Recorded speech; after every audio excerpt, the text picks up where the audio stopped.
जय हिंद दोस्तों, स्वागत है आपका अपना चैनल टीचिंग करियर सेंटर में। चलिए, आप लोग का एसएससी जीडी एग्जाम जो है फरवरी से है। अभी सभी एग्जाम रेलवे का समाप्त होने वाला है। अभी आपका टेक्नीशियन का होने वाला है और आपका उसके बाद जो है एसएससी जीडी का एग्जाम होने वाला है।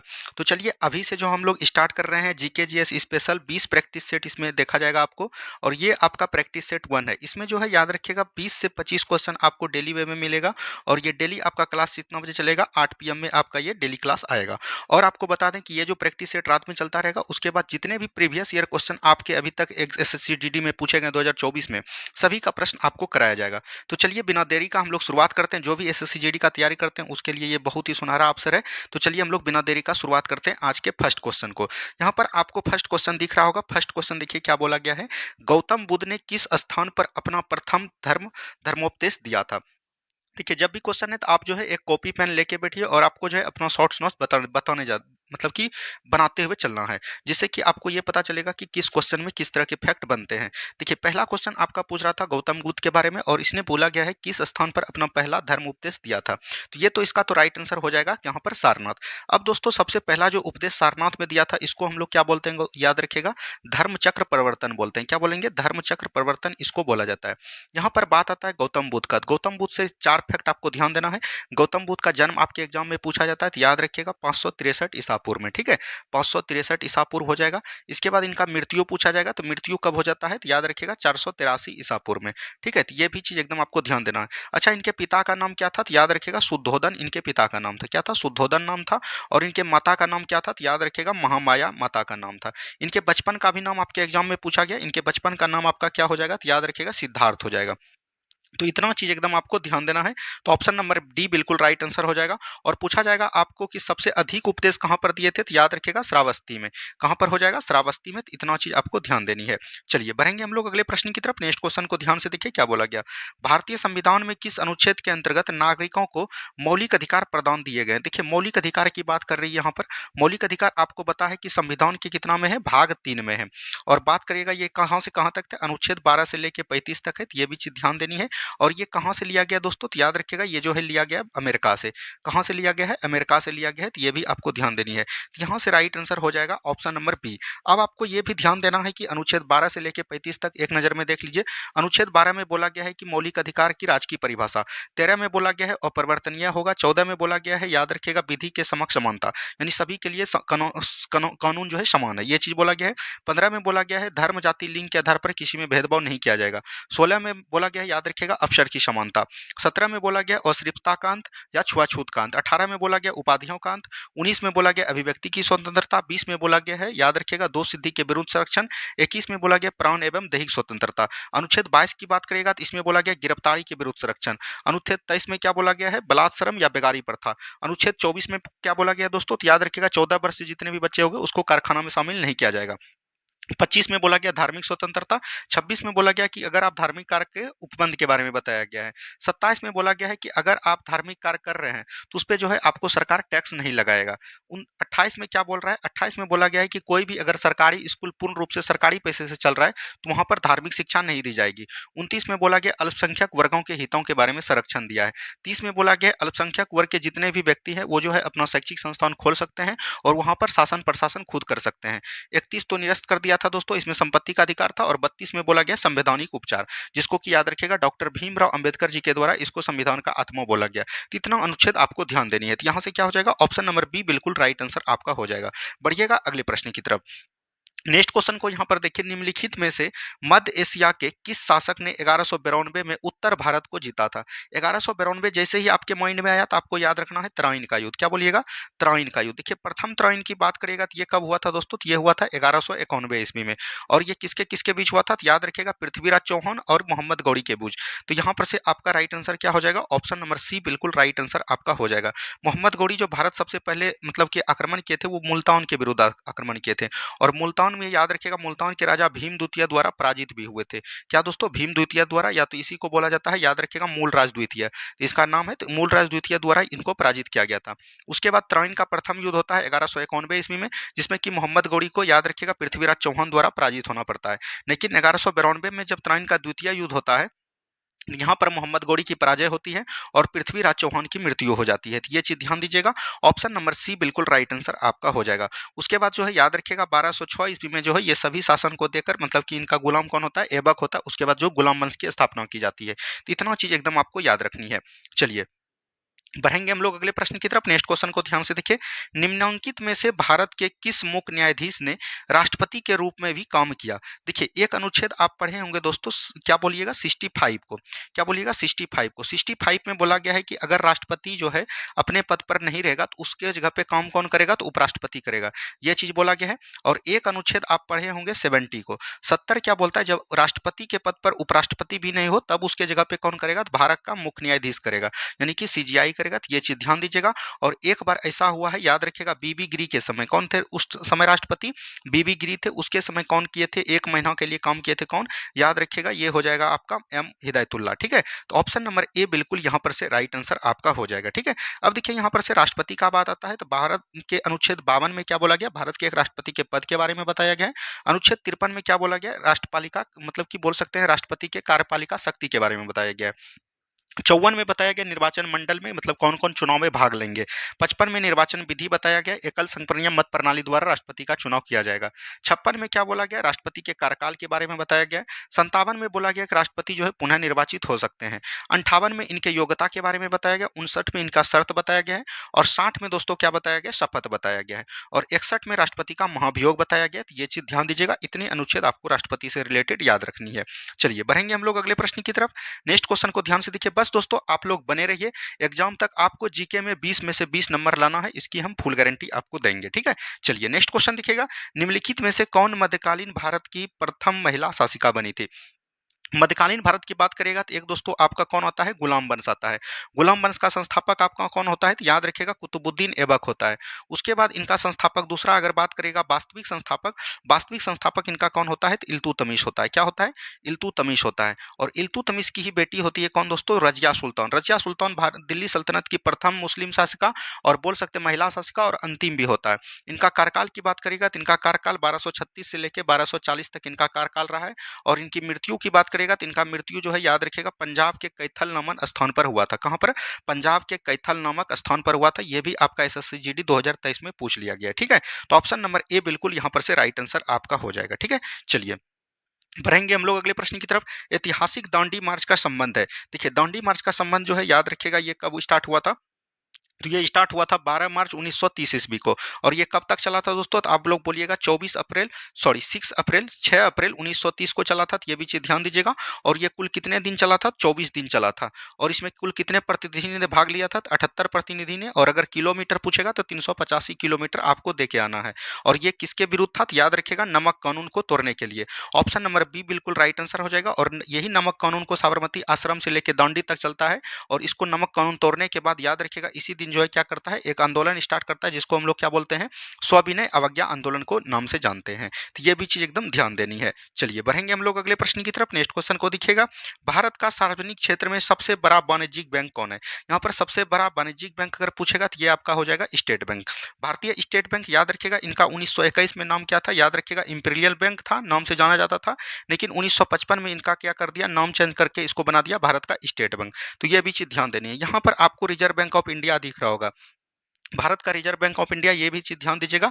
आरबीआई, इनका गठन कब हुआ था, आपके एग्जाम में 2-3 बार इसको पूछ लिया गया है। याद रखिएगा इनका गठन कब हुआ था, तो 1 जनवरी 1935 ईस्वी को गठन हुआ था यंग हिंटन कमेटी के आदेश पे। ठीक है, उसके बाद इनका पूछा जाएगा आपको राष्ट्रीयकरण कब हुआ था। राष्ट्रीयकरण बहुत जरूरी है दोस्तों आपके एग्जाम के दृष्टि से। तो राष्ट्रीयकरण हुआ था आपको याद रखिएगा इनका दोस्तों 1 अप्रैल, यहाँ पर माफी चाहते हैं 1 अप्रैल हो जाएगा। तो यहाँ पर आपका हो जाएगा 1 जनवरी 1949 को इसका राष्ट्रीयकरण हुआ था। आरबीआई का प्रथम गवर्नर का बात करेगा तो कौन हो जाएगा, ऑसबोर्न स्मिथ हो जाएगा। वहीं भारतीय पूछेगा तो आपका कौन हो जाएगा, भारतीय पूछेगा तो सीडी देशमुख हो जाएगा। कौन हो जाएंगे, सीडी देशमुख हो जाएंगे। लेकिन अभी वर्तमान में अभी 25वां नंबर का चल रहा था, वो आपका कौन हो जाएगा, तो याद रखिएगा शक्तिकांत दास हो जाएगा। तो इतना चीज आपको ध्यान देनी है। चलिए बढ़ेंगे हम लोग अगले प्रश्न की तरफ। नेक्स्ट क्वेश्चन को ध्यान से देखिएगा, 1885 में इंडियन नेशनल कांग्रेस के अध्यक्ष थे। इंडियन नेशनल कांग्रेस का अध्यक्ष 1885 में पूछ रहा था। तो इंडियन कांग्रेस का गठन अगर बात करिएगा तो ये कब हुआ था दोस्तों, तो याद रखनी है 28 दिसंबर 1885 ईस्वी को मुंबई के तेजपाल संस्कृत महाविद्यालय में इनका गठन ए.ओ. ह्यूम द्वारा किया गया था। क्या बोलिएगा, ए.ओ. ह्यूम द्वारा इनका गठन किया गया था। ये भी चीज ध्यान दीजिएगा। और इसका प्रथम अगर अध्यक्ष की बात करेगा तो वो आपका कौन हो जाएगा, डब्ल्यू सी बनर्जी, जिसको कि हम लोग क्या बोलते हैं, भोमेश चंद्र बनर्जी के नाम से जानते हैं। यहाँ पर से राइट आंसर हो जाएगा W C Banerjee. Option number C बिल्कुल राइट आंसर आपका हो जाएगा। ठीक है, दादा भाई नौरोजी याद रखिएगा 1886 का कोलकाता अधिवेशन किया था, तो ये भी चीज ध्यान देनी है, ये आपको ध्यान देना चाहिए। और भारत का अगर पूछेगा 1888 का प्रथम बोल सकते हैं कि गवर्नर मतलब अंग्रेज मतलब इनका अध्यक्ष कौन बना था, तो ये आपका जॉर्ज यूले बना था। ये भी चीज आपको ध्यान देनी है। चलिए बढ़ेंगे हम लोग अगले प्रश्न की तरफ।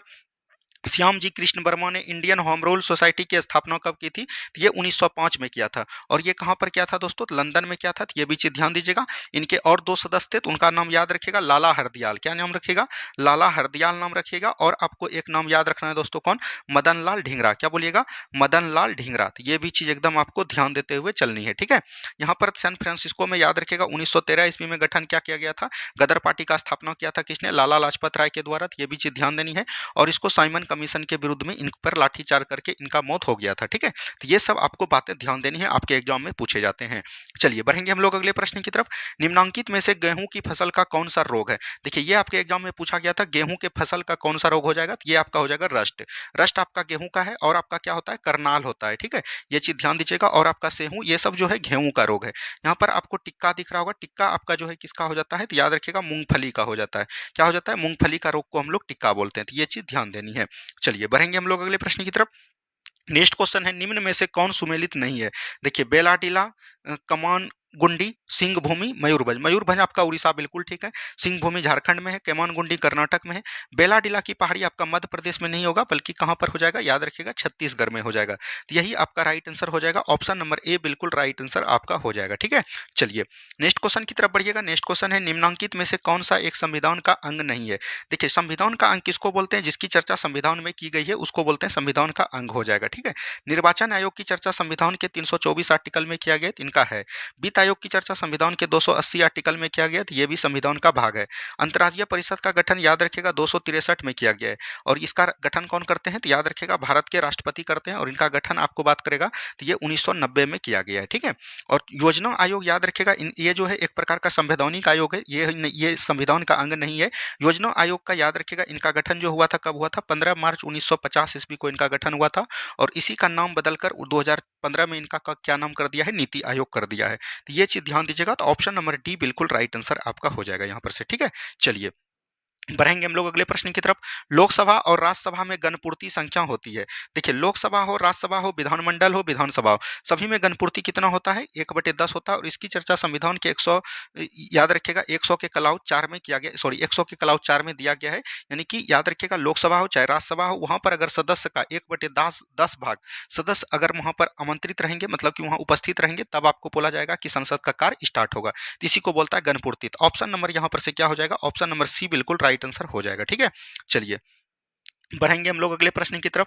हरित क्रांति का सबसे अधिक प्रभाव महसूस किया गया। देखिए हरित क्रांति कब आया था दोस्तों, 1966 में आया था। और अगर बात करेगा पूरे विश्व में हरित क्रांति का जनक किसको बोला जाता है, तो याद रखिएगा नॉर्मन बोरलॉग को बोला जाता है। किसको, नॉर्मन बोरलॉग को बोला जाता है। और अगर वही भारत में बात करेगा तो भारत में इनका जनक कौन हो जाता है, तो याद रखिएगा एम.एस. स्वामीनाथन। क्या बोलिएगा, एम.एस. स्वामीनाथन। ये आपका कई बार एग्जाम में पूछा गया और आपको ये भी पता होगा। और ये सबसे अधिक जो आया था, ये गेहूं सबसे उत्पादन में सबसे अग्रिम हुआ था। तो यहाँ पर से ऑप्शन नंबर एक गेहूं के उत्पादन में ये सबसे अधिक प्रभाव डाले गए थे। उसके बाद आपका गन्ना था, और आपको क्या बोल सकते हैं, गन्ना था, और आपका धान भी उपस्थित था। तो ऑप्शन नंबर ए, लेकिन सबसे अधिक पूछेगा तो आपका गेहूं हो जाएगा। अगले प्रश्न की तरफ बढ़ते हैं। नेक्स्ट क्वेश्चन देखिए, निम्नलिखित में से कौन सा पीत क्रांति है। पीत क्रांति से संबंधित मत्स्य उत्पादन याद रखेगा नीली क्रांति से संबंधित है। अनाज उत्पादन, दुग्ध उत्पादन याद रखेगा आपका श्वेत क्रांति हो जाएगा। और तिलहन उत्पादन जो है आपका पीती क्रांति हो जाएगा। ऑप्शन नंबर डी बिल्कुल राइट आंसर हो जाएगा। इस तरह के आपके एसएससी जीडी में क्वेश्चन पूछे जाते हैं। ठीक है, चलिए बढ़ेंगे हम लोग अगले प्रश्न की तरफ। आयोडीन प्राप्त होता है, आयोडीन याद रखिएगा लेमिनेरिया से प्राप्त होता है। लेमिनेरिया एक प्रकार का शैवाल है। क्या है दोस्तों, शैवाल है। और आपको याद रखना ये कैसा सवाल है, तो ये एक प्रकार का भूरा शैवाल है। शैवाल 3 प्रकार के होते हैं, एक होते हैं लाल शैवाल, एक होते हैं भूरा शैवाल, एक होते हैं हरा शैवाल। जैसे आपका कारा हो गया, स्फाइगोरा हो गया, ये सब जो है आपका हो जाएगा दोस्तों हरा शैवाल। क्या हो जाएगा आपका, हरा शैवाल हो जाएगा। तो ये भी चीज एकदम आपको ध्यान देनी है। तो लेमिनेरिया याद रखिएगा ये जो है कहाँ पर पाया जाता है, याद रखिएगा ये जो है एक प्रकार का बोल सकते हैं थायराइड ग्रंथि जो होता है उसी पर ये होता होता है दोस्तों और उस पे सूजन कर देता है, जिससे कि हम लोग थायराइड रोग हो जाता है, तो ये भी चीज़ ध्यान दीजिएगा। जिससे हमको घेंगा रोग होता है, क्या होता है? घेंगा रोग होता है, तो ये भी चीज़ ध्यान दीजिएगा। और इसके उपचार के लिए हम लोग क्या करते हैं, तो याद रखिएगा आयोडीन 131 का प्रयोग करते हैं। क्या करते हैं? आयोडीन 131 का प्रयोग करते हैं, तो ये भी चीज़ एकदम आपको ध्यान देनी है। ऑप्शन नंबर ए बिल्कुल राइट आंसर आपका हो जाएगा। ठीक है, चलिए बढ़ेंगे हम लोग अगले प्रश्न की तरफ। अद्वैत सिद्धांत के प्रतिपादक कौन थे? अद्वैत सिद्धांत के प्रतिपादक हो जाएंगे आपका कौन? श्री शंकराचार्य। ठीक है, माधवाचार्य हो जाएंगे, याद रखिएगा द्वैतवाद के। क्या बोलिएगा? द्वैतवाद के सिद्धांत के जनक कौन हो जाएंगे? ये आपका माधवाचार्य हो जाएगा। रामानुजाचार्य याद रखिएगा, विशिष्टाद्वैतवाद के संस्थापक कौन हो जाएंगे? रामानुजाचार्य। स्वामी विवेकानंद याद रखिएगा, स्वामी विवेकानंद ने 1897 ईस्वी में जो है इसने क्या किया था, तो याद रखिएगा रामकृष्ण मिशन की स्थापना किया था। रामकृष्ण मिशन कौन थे? याद रखिएगा रामकृष्ण परमहंस, जो फिर बात करिएगा रामकृष्ण परमहंस याद रखिएगा स्वामी विवेकानंद के गुरु थे। और स्वामी विवेकानंद याद रखिएगा 1893 ईस्वी में शिकागो में धर्म सम्मेलन में भाग लिए थे। तो यहाँ पर से ऑप्शन नंबर बी बिल्कुल राइट आंसर हो जाएगा। नेक्स्ट क्वेश्चन देखिए, तपेदिक रोग का कारण क्या है? तपेदिक रोग एक प्रकार का बोल सकते हैं जीवाणु के कारण तपेदिक रोग हो गया, या तो इसी को बोलता है यक्षमा रोग। क्या बोलते हैं? यक्षमा रोग बोलते हैं, या इसी को बोलते हैं ट्यूबरकुलोसिस रोग, या तो इसी को बोलते हैं टीबी। तो ये चीज ध्यान दीजिएगा, ये सभी रोग एक ही है, इनको बोलते हैं हम लोग जीवाणु के कारण होता है। और याद रखिएगा इसके लिए जो टीका का उत्पादन किया गया था उसका टीका का नाम क्या है? याद रखिएगा बीसीजी टीका, यानी कि बेसिलस कॉलमेट गुरिन। ये भी आपका एसएससी में पूछ लिया गया है। तो ऑप्शन नंबर ए बिल्कुल राइट आंसर आपका हो जाएगा। विषाणु से होने वाले कौन कौन है? जैसे आपका हो गया डेंगू हो गया दोस्तों, आपका हो जाएगा डेंगू हो जाएगा। उसके बाद याद रखिएगा दोस्तों आपका हो जाएगा खसरा, चेचक, ये सब दोस्तों आपका डेंगू से होने वाले, विषाणु से होने वाले रोग हैं। ठीक है, प्रोटोजोआ से क्या हो जाएगा? याद रखिएगा पायरिया हो जाएगा। क्या हो जाएगा? पायरिया हो जाएगा। उसके बाद याद रखिएगा पायरिया हो जाएगा। उसके बाद आपका निंद्रा रोग हो जाएगा। निंद्रा रोग किससे हो जाएगा? तो ये चीज ध्यान दीजिएगा, ये प्रोटोजोआ से। उसके बाद याद रखिएगा कालाजार रोग, कालाजार रोग भी आपका प्रोटोजोआ से ही होता है। ठीक है, कवक से याद रखिएगा दाद, फंगी, ये सब किससे होते हैं? कवक के कारण होते हैं। चलिए बढ़ेंगे अगले प्रश्न की तरफ। सबसे बड़ा अके ओकेसेरुकी है, एक ओकेसेरुकी सबसे बड़ा कौन हो जाएगा? इसमें स्क्विड हो जाएगा। तो ये चीज ध्यान दीजिएगा। ऑप्शन नंबर, लेकिन जेलीफिश, कोरल और ये ऑक्टोपस, ये सभी जो है अकेसेरुकी है, लेकिन याद रखिएगा सबसे बड़ा अगर पूछेगा तो वो हो जाएगा स्क्विड। ऑप्शन नंबर बी बिल्कुल राइट आंसर आपका हो जाएगा। ठीक है, चलिए नेक्स्ट क्वेश्चन, अबिंदुकता एक बीमारी है। देखिए अबिंदुकता एक प्रकार का आंखों का बीमारी है। आंखों का बीमारी कैसा है? मान के चलिए ये ऊर्ध्वाधर है और ये क्षैतिज है, इस दोनों में अंतर पता नहीं कर पाता है उसी जो व्यक्ति, उसी को बोला जाता है कि अबिंदुकता है। और इस बीमारी को दूर करने के लिए कौन सा लेंस का प्रयोग करते हैं? तो याद रखिएगा बेलनाकार लेंस का प्रयोग करते हैं। ठीक है, ये चीज ध्यान दीजिएगा। और देखिए आंख से कौन कौन रिलेटेड होता है, जैसे आपको हो जाएगा निकट दृष्टि दोष। क्या बोलिएगा? निकट दृष्टि दोष। निकट दृष्टि दोष याद रखिएगा इसी को बोलते हैं, याद रखिएगा मायोपिया। क्या बोलते हैं? मायोपिया। मायोपिया, और इसको जो दूर किया जाता है वो अवतल लेंस से दूर किया जाता है। क्या बोलिएगा? अवतल लेंस से। और एक होता है याद रखिएगा दूरदृष्टि दोष। दूरदृष्टि दोष को हम लोग क्या बोलते हैं? याद रखिएगा इसको बोलते हैं हाइपरमेट्रोपिया। और ये उत्तल लेंस से इसको दूर किया जाता है। ये सभी चीज को एकदम आपको ध्यान देनी है। ठीक है, चलिए नेक्स्ट क्वेश्चन देखिए, शरीर में अतिरिक्त ग्लूकोज ग्लाइकोजन में परिवर्तित होकर भंडारित, भंडारित की जहां भी बात करेगा शरीर का एक ही भाग आपका भंडार करता है, गोदाम बोला जाता है शरीर को, वो कौन आपका हो जाता है? तो याद रखिएगा यकृत हो जाता है। ऑप्शन नंबर बी बिल्कुल राइट आंसर आपका हो जाएगा। अग्नाशय, अग्नाशय एक प्रकार का बोल सकते हैं कि मिश्रित ग्लैंड है। और इसके बीटा सेल से क्या निकलता है दोस्तों? तो याद रखिएगा इंसुलिन ग्रंथि निकलती है। क्या बोलिएगा? इंसुलिन हार्मोन निकलता है, जो कि मधुमेह रोग के लिए स्रावित करता है। तो ये चीज ध्यान देनी है। चलिए बढ़ेंगे अगले प्रश्न की तरफ के लिए। निम्नलिखित में से कौन सा मूलभूत अधिकार नहीं है? मूलभूत अधिकार यहाँ पर बोला गया संवैधानिक प्रतिधिकार का अधिकार बिल्कुल है। ये आपका संपत्ति का अधिकार जो है ये एक प्रकार का मूल अधिकार नहीं है, ये आपका बोल गया है विधि अधिकार बन गया है। तो ये भी चीज एकदम आपको ध्यान देनी है। तो ये दोस्तों आज हमने आपको 25 क्वेश्चन कराए। आपको ये टेस्ट कैसा लगा? डेली आपको चाहिए, और ये डेली आपको 8 पीएम में आएगा। तो ये ध्यान देनी है, जो भी एसएससी जीडी की तैयारी कर रहे हैं वो सभी विद्यार्थी इस चैनल को सब्सक्राइब कर लेंगे। आपको डेली वे में इसी तरह 8 पीएम में आपको मिलता रहेगा। धन्यवाद, मिलते हैं हम लोग अगले प्रश्न के लिए। जय हिंद, जय भारत।